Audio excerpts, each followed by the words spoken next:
ગ્રામ પ્રાથમિક શાળા ખાતે 75માં પ્રજાસત્તાક દિનની શાનદાર ઉજવણી કરવામાં આવી। પ્રજાસત્તાક પર્વના અમૃત મહોત્સવ સમા આ કાર્યક્રમની શરૂઆત ગામમાં પ્રભાત ફેરીથી કરવામાં આવી, જેમાં ગામ લોકો અને વાલીગણ બહોળી સંખ્યામાં જોડાયા। શહીદોની યાદગીરી સાથેના બુલંદ નાદ અને નારા સાથે લોકોમાં રાષ્ટ્રભાવના પ્રબળ બને તેવા વાતાવરણનું નિર્માણ થયું।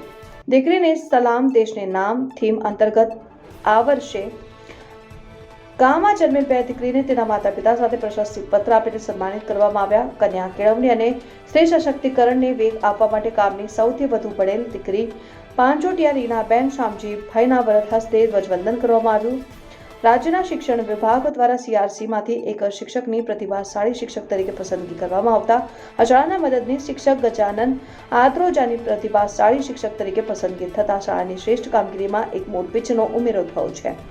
આ પ્રસંગે ગામના સ્વર્ગસ્થ ભાનુબેન નરવેરાભાઈ કોરડિયાની તૃતીય પૂર્ણતિથિ નિમિત્તે તેમના પરિવારજન ચિરાગભાઈ કોરડિયા તરફથી શાળાના બાળકોને નાસ્તો કરાવીને શ્રદ્ધાસુમન અર્પણ કરવામાં આવ્યા। શાળાના આચાર્ય શ્રી મણિલાલ સરડવાની યાદીમાં જણાવેલ છે।